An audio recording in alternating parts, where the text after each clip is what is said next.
Hello student, welcome to our MSc Second Physics semester 3rd course, that is Physics of Semiconductors, Physics of Semiconductor Devices, and our subject code is PSCT 231. In this course we have total 4 chapters, but I am taking only the last 2 chapters, that is the 3rd chapter and 4th chapter. So first we start with the 4th chapter, and the name of the 4th chapter is the Metal and Metal Insulator Semiconductor Devices. And we know that our whole course is for 4 credit course, for the 4 credits, but out of 4 credit 1 credit goes to the 4th module. So let's start with the 4th module. We have also study, or you can also study the what do you mean by the metal, what do you mean by the insulator, what do you mean by the semiconductor. All these topics you have learned in our previous chapters or in previous first and second chapter. So we are not going in detail, we directly start with the metal semiconductor contacts and metal insulator contacts. So let's start with the introduction first.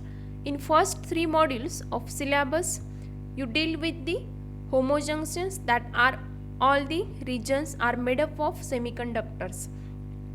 You learn about the up to this about only the homojunctions. We know that there are generally 2 types of the junctions, that is homojunction and heterojunction, but in our previous syllabus you study about the only homojunction, but in this module we have to learn about the heterojunction.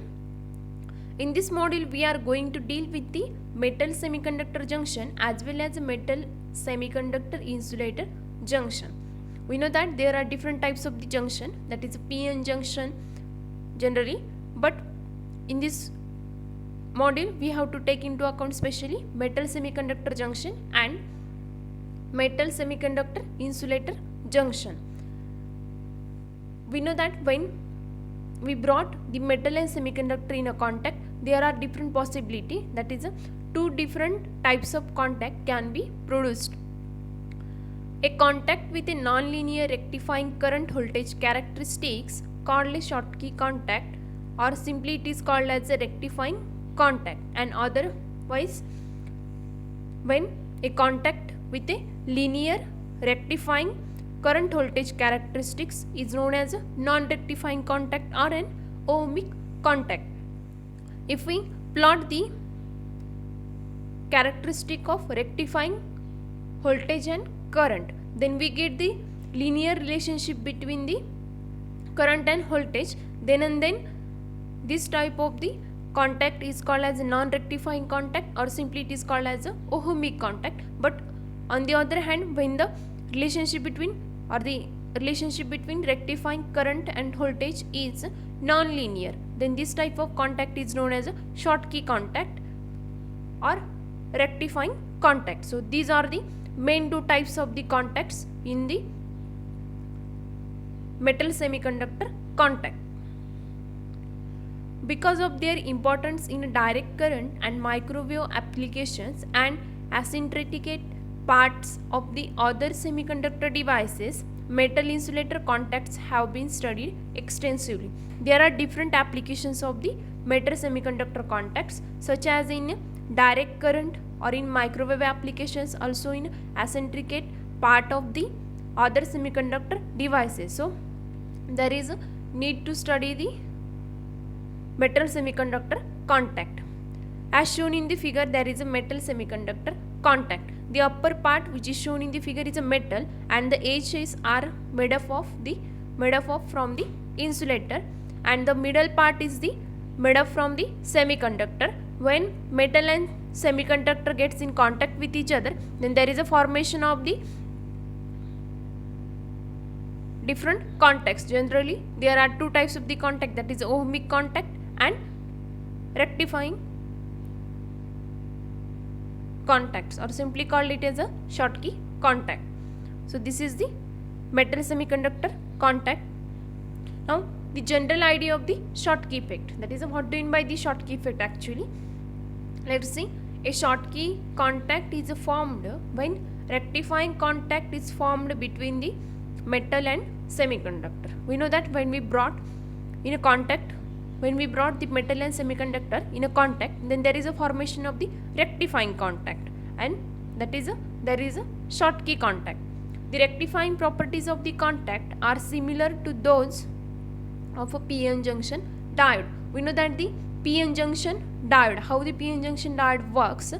Similarly, there are rectifying properties of the contact, that is for the Schottky contact. Similar properties like a p-n junction diode.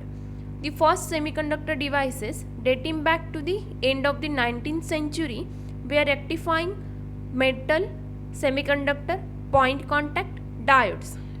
That means the first semiconductor device dating back to the end of the 19th century were rectifying. That means first time the dating back to the end of the 19th century the semiconductor devices are, and which are the rectifying devices, such as metal semiconductor or point contact diodes. That is different types of diode first time used as semiconductor devices, and which is one of the type of the Schottky effect type diodes.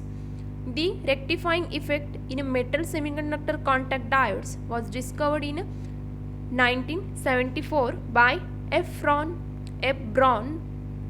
and was explained by Schottky and Martin in 1938. That means first time the rectifying effect in a metal semiconductor contact diodes was discovered. That means first device which has a metal semiconductor contact or rectifying effect was discovered in 1874 by the scientist F. Braun, and which is explained after discovery, which is explained by the Schottky and Martin in 1938. Therefore, this effect is known as the Schottky effect. A typical semiconductor material used at that time was galena. But what do you mean by the galena? It is a natural occurring lead sulfide crystalline mineral which is occurring in nature, and it is a crystalline minerals, so that a naturally occurring lead sulfide crystalline mineral is nothing but the galena, and it is a typical type of the semiconductor material which is used at that time. When metal makes contact with a semiconductor, a barrier is formed at the metal semiconductor interface. We know that when we brought the metal and semiconductor in contact with each other, there is a formation of the barrier. Barrier means there is a potential difference, or there is a difference in the Fermi energy level in a metal and in a insulator.